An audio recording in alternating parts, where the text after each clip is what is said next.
মুগ ডালের মাটরি।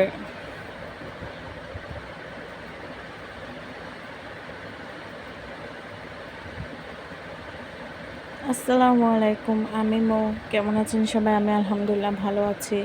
চলে আসলাম আপনাদের জন্য নতুন আরেকটা রেসিপি নিয়ে। এটা হচ্ছে মুগ ডাল দিয়ে বানানো।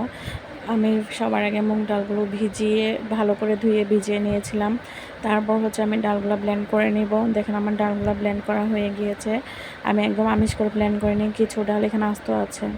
ব্লেন্ড করার পর আমি এর মধ্যে হচ্ছে লাল মরিচের গুঁড়ো, ধনে গুঁড়ো, জিরার গুঁড়ো, তারপর হচ্ছে কালো জিরা, আস্ত জিরা, একটা ম্যাজিক মশলা, তারপর হচ্ছে পরিমাণ মতো লবণ, সবগুলো দিয়ে মিশিয়ে নেব। সবগুলো মিশিয়ে তারপর হচ্ছে উপরে থেকে হালকা করে আপনার ময়দা দিয়ে নিব। আপনি চাইলে হাফ চামচ চিনিও দিতে পারেন বা স্কিপ করতে পারেন।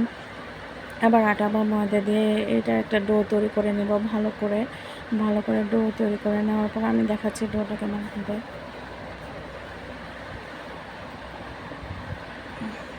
একটু একটু পানি দিব। যদি দেখা যায় যে ডালের পেস্টটা হার্ড হয়, আটার সাথে কম মিশে, তাহলে সামান্য পরিমাণ পানি ইউজ করতে পারেন।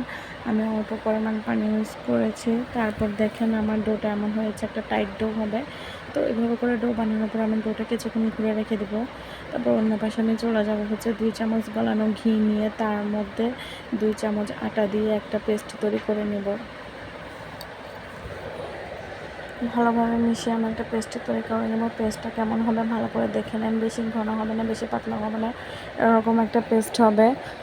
তো পেস্টটা বানানো শেষে আমি চলে আসলাম এখন এই মুগ ডালের মাটরিটা বানানোর জন্য। আমি এটাকে গোল গোল করে রুটির মতো গোলা করে নেব।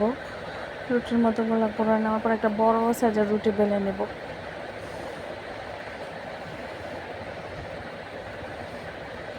আমি একটা বড় সাইজের রুটি বেলে নিচ্ছি।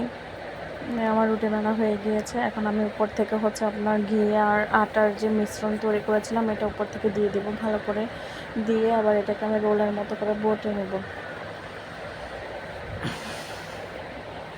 খুব সহজভাবে বানানো যায়, আর এটা হচ্ছে আপনার খেতে খুব ভালো লাগে, মচমচাও হয়। তো আপনি দেখেন আমি খুব সহজে রোলের মতো করে পেঁচিয়ে নিচ্ছি। আর রোলের মতো আমার পেঁচানো হয়ে গেলে আমি একটা ছুরির সাহায্যে এগুলোকে কেটে নিব। আপনারা ভালো করে লক্ষ্য করলে দেখবেন আমি কিভাবে কাটতেছি। দেখেন ছুরির সাহায্যে এগুলো কীভাবে কেটে নিব। আমার সবগুলো কাটা হয়ে গেলে আমি আপনাদেরকে দেখাচ্ছি। খুবই সোজা রেসিপিটা, ভালো করে দেখলে আপনারাও বানাতে পারবেন। বিকালে নাস্তায় বা এমনি বাচ্চাদের টিফিনে দিতে পারেন, খেতে খুব মচমচে হয়, ভালো হয়। তারপর হচ্ছে আমার কাটা শেষ। এবার আমি এগুলো হালকা হাতে চাপ দিয়ে এবার মেলুন দিয়ে একটু করে এবার লম্বাটে করে চাপা করে শেপ করে নিচ্ছি। দেখুন এভাবে করে আমি সবগুলো মাটরি বানিয়ে নিয়েছি। আমার সবগুলো মাটরি বানানো হয়ে গেলে কড়াইয়ে আমি তেল গরম করতে দিব। কড়াইয়ে যখন তেল গরম হয়ে যাবে, তারপর হচ্ছে আপনার চুলার আঁচ কমিয়ে একদম মিষ্টি আছে, যেটা বলে আপনার হচ্ছে মৃদু আছে, এগুলোকে ভেজে নিতে হবে। দেখুন আমার মাটরিগুলো দেখতে কত সুন্দর লাগতেছে। আচ্ছা, এদিকে আমার তেল গরম হয়ে গিয়েছে। আমি এখন এক এক করে মাটরিগুলো তেলের মধ্যে দিয়ে দেব। দেখেন আমার তেল গরম হয়ে গিয়েছে। এখন মাটরিগুলো এক এক করে তেলের মধ্যে দিয়ে দিচ্ছি। এগুলো দেওয়ার সময় চুলার আঁচ কমিয়ে ফেলবো। বাড়ন্ত চুলায় দিলে কী হবে, উপরে কালার চলে আসবে কিন্তু এটা ভিতর থেকে কাঁচা থেকে যাবে, মচমচে হবে না। সেই জন্য হচ্ছে এটাকে মৃদু আছে ভালো করে ভেজে নিতে হবে।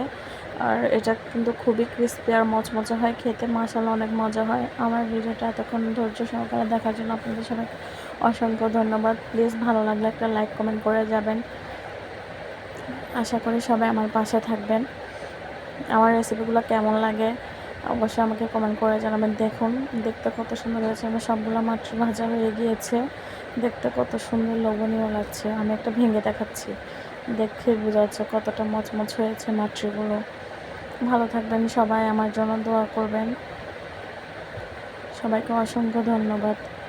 আল্লাহ হাফিজ।